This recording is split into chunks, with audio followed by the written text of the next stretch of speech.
இது இவ்வளோ பெரிய ஸ்கேமு வேறு எந்த மீடியாவும் இதை பிக்கப் பண்ணல. அன்றைக்கே சொன்னேன், திருப்பியும் இதை பதிவு பண்ணிக்கிறேன். வேறு எந்த மீடியாவும் இதை போய் இது ஒரு மக்களுக்கு அடிப்படை வசதிகளை செய்து கொடுப்பதில் நடந்திருக்கக்கூடிய இந்த ஊழலை பெரிதுபடுத்த வேண்டும். இப்போ இந்த நிகழ்ச்சி வேலையை இது இப்போ சொல்கிறோம், போய் சொல்லியிருக்காங்க கோர்ட்டில் ஒப்பந்தத்தை ரத்து பண்ணிட்டோன்னு. இப்போவும் மீடியா பிக்கப் பண்ணாங்க.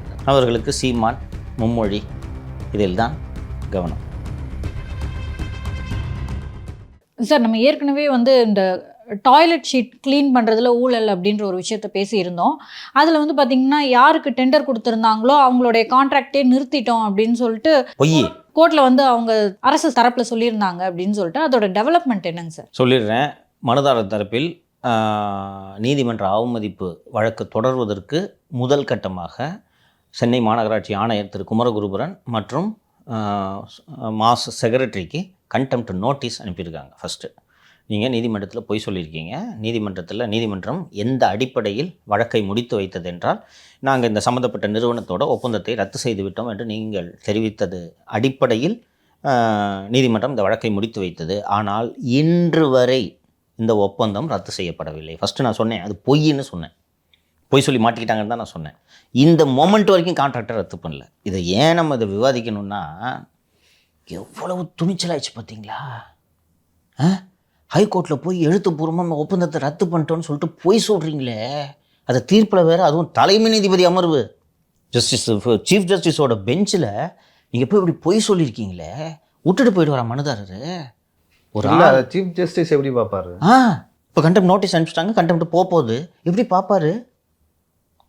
கொண்டு வந்து உங்கள் செக்ரட்டரியை கார்பரேஷன் கமிஷனர் காலையிலேருந்து சாயங்காலம் வரைக்கும் நிற்க வச்சா இது அழகா இந்த அரசுக்கு? இல்லை இந்த ஆள் மேலே ஒரு ஒழுங்கு நடவடிக்கை எடுத்து நீதிமன்றம் உத்தரவு போட்டால் நீங்கள் எப்படி தப்பிப்பீங்க? இதெல்லாம் எடுத்துகிட்டு சுப்ரீம் கோர்ட்டுக்கு போனாங்கன்னா, கோர்ட்டில் போய் சொல்லியிருக்காங்கன்னா சும்மா விடாது கோர்ட்டு. அப்போ மந்திரி சொல்லாமல் இது நடந்திருக்காதுல்ல.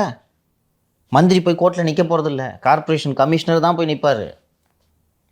அவங்களுக்கும் இந்த அச்சம் இல்லைன்னா அப்போ எந்த அளவுக்கு நிர்வாகம் உளுத்து போயிருக்கிறதுன்றது தெரியுதா உங்களுக்கு? என்னால் அதை நினச்சி கூட பார்க்க முடியல.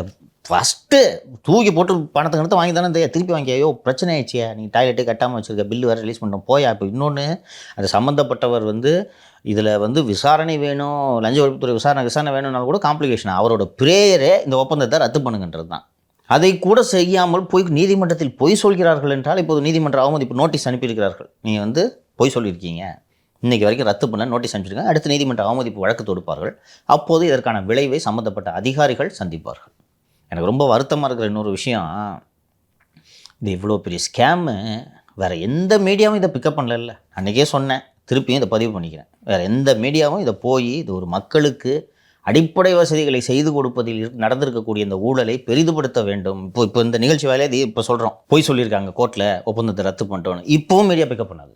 அவர்களுக்கு சீமான், மும்மொழி இதில் தான் கவனம்.